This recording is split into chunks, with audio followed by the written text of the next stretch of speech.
We begin this week with part one, a conversation about where Albuquerque is headed and how initiatives to address homelessness and create more affordable housing can lay the groundwork.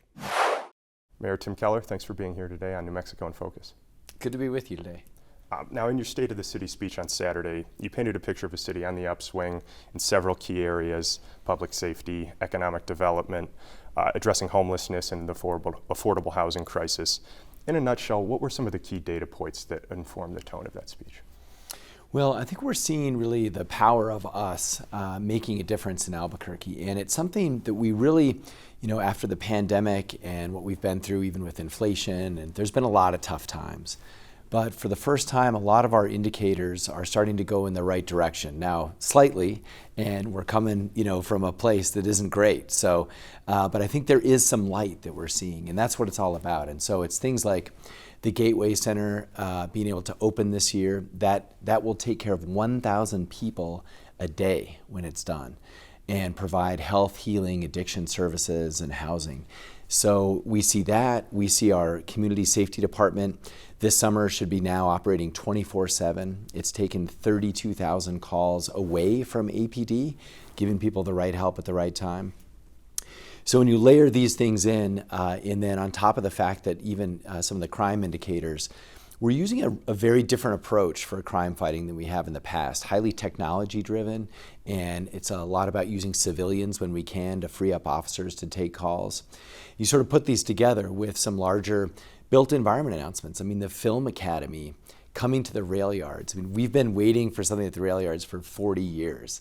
And now we've got it. That construction is going to start this summer. So when you layer all these up, I think you see us sort of starting to realize that promise of Albuquerque, which is a city, in 1,000 square miles, basically, where we're the only urban hub. So people come to Albuquerque for all of those things, for opportunity, for healthcare, for fun and recreation.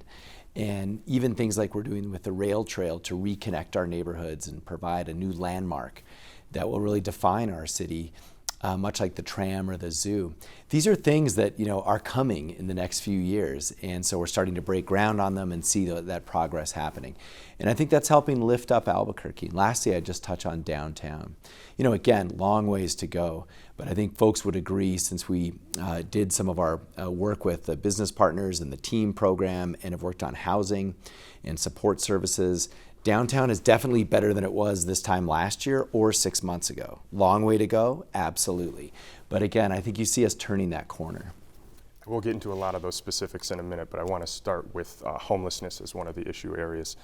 We've been hearing for years that the Gateway Center that you mentioned is a major piece in addressing the homeless crisis here. What have been some of the biggest contributors to the delays in that project, and do you have a timeline on when that will be completed? Yeah, we do see it being able to reach 1,000 people a day, which is what it used to take care of back when it was a hospital, by the end of the year. And so we're on target for that. I think, unfortunately, in reverse order, the most recent issue is some asbestos, which now we've sort of remediated and are back on track.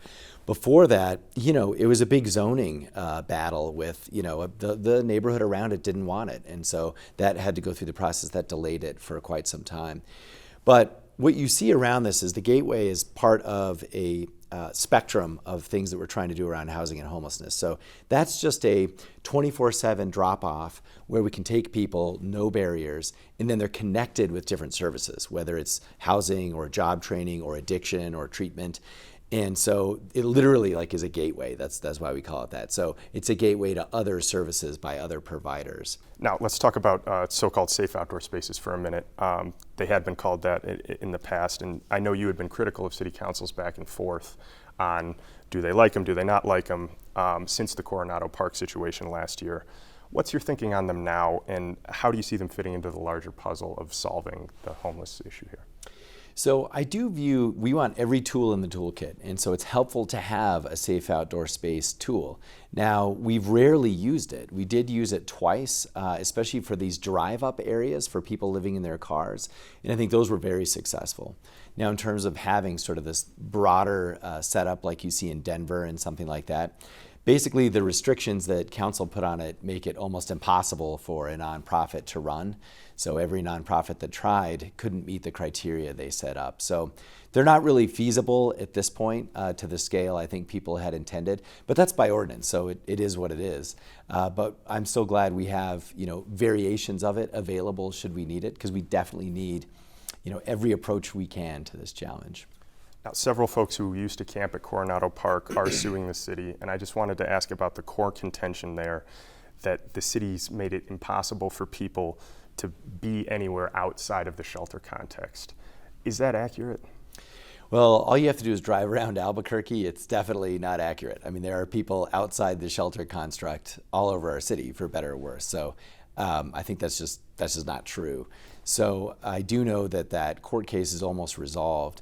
But I think what's important, look, we learned Coronado Park, when we closed it, there were all sorts of eminent issues, like there was a murder, and there were now documented trafficking of, I forget the number of fentanyl pills and all of these issues there.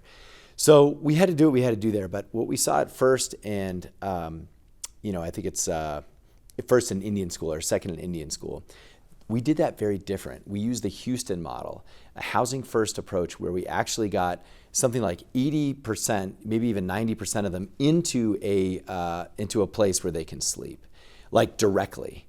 And that's now what we try and do going forward. So that literally we say, we have to not have this encampment for all the right legal reasons and safety reasons, but also we will literally drive you right now to an apartment.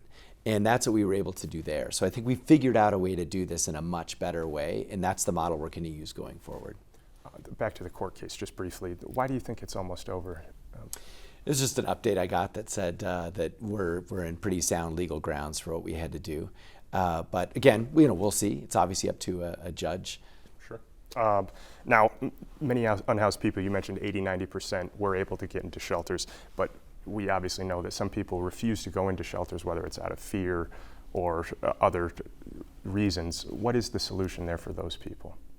Well, it depends on the person. Homelessness is very complicated, and I think we've learned that you really can't put people into different categories. And so literally, it depends on the person. It could be an addiction-related issue. It could be there are some people who just it's sort of more of a libertarian approach, where they just don't want to be wherever they want to be.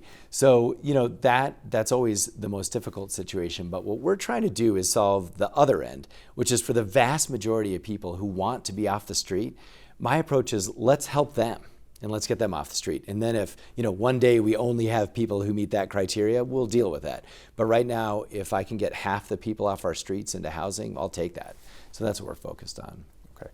We've heard allegations that city employees had confiscated and sometimes thrown out some homeless people's belongings. Is that still happening? There's pretty strict rules and protocols on all of that, and those are even run through multiple layers of sort of advisory committees and MRAC and all of these things.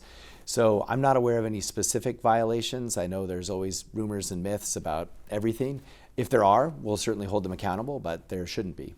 Now, I know you mentioned the Gateway Center. What is the city doing to address the root causes of homelessness, including addiction, mental health, lack of economic opportunity? I know the Gateway is a big part of that, but outside the Gateway too. Well, we actually want to have several sort of mini gateways all over the city. We want a distributed model. Now, a lot of contractors run those. So, the city spends tens of millions of dollars every year with nonprofits who provide those services. But we also know that the county of course has the behavioral health tax, and they're sort of fundamentally have jurisdiction over those places. But we want to make sure the Gateway is at least one place where people can go 24/7 with no barriers. And that's what we don't have. So Albuquerque's never had this, this is where we're behind almost every major city in the country. Until we have that to connect people up to where those services are, that's going to be a challenge.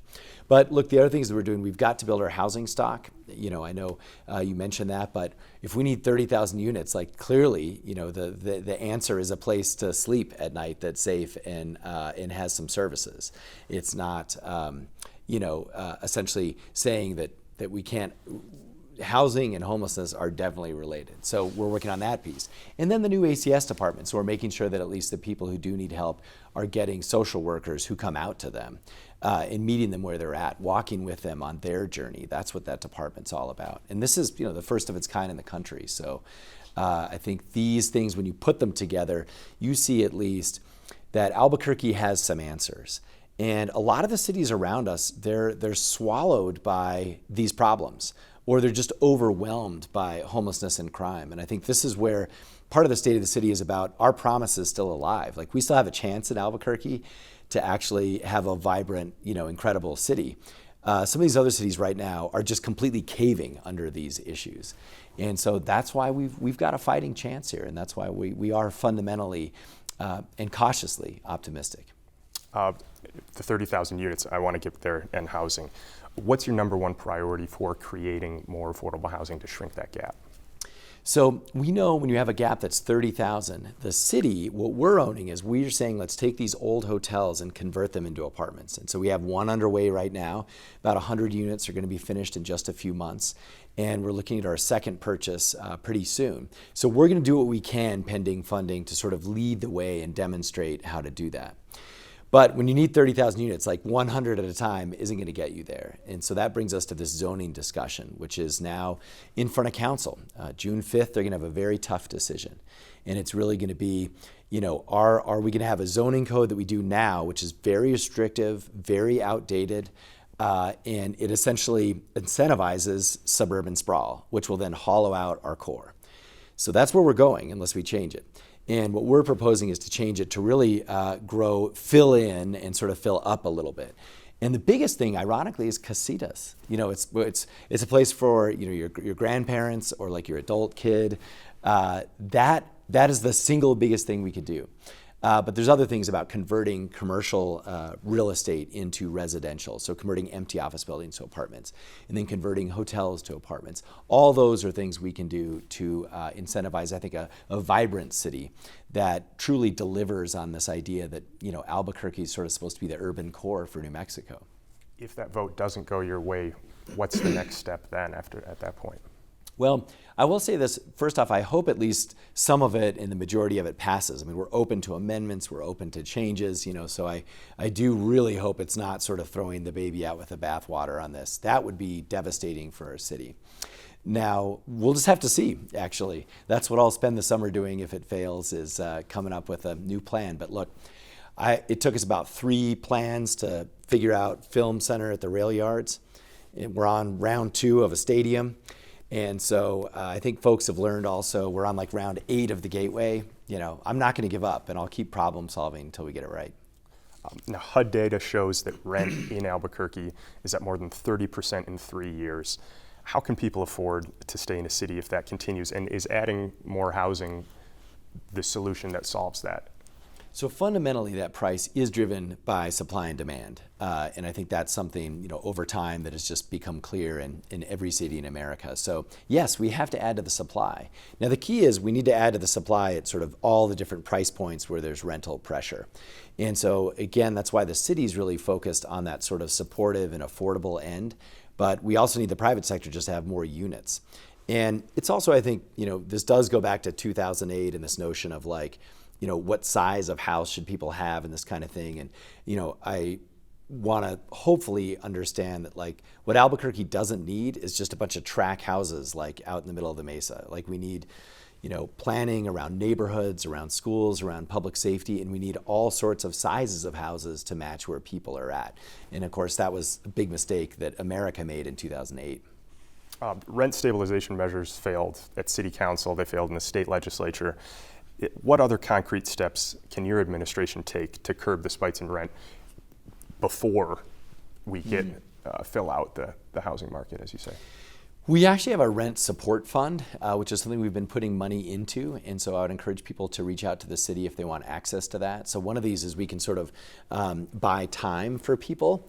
And then, of course, we also need to enforce I think the biggest thing is rental discrimination, where owners and landlords won't take, whether it's vouchers or rent subsidies. And so our Office of Civil Rights is now keyed up to do that, and we have some ordinances behind it. So this is another area where we want to push back against people who are not allowing those kinds of programs. And then in the short term too, I mean, look, we do need to think about employment, and so how we can actually sort of lift up people's median income. And that brings us to some of the other things that we're doing in the city.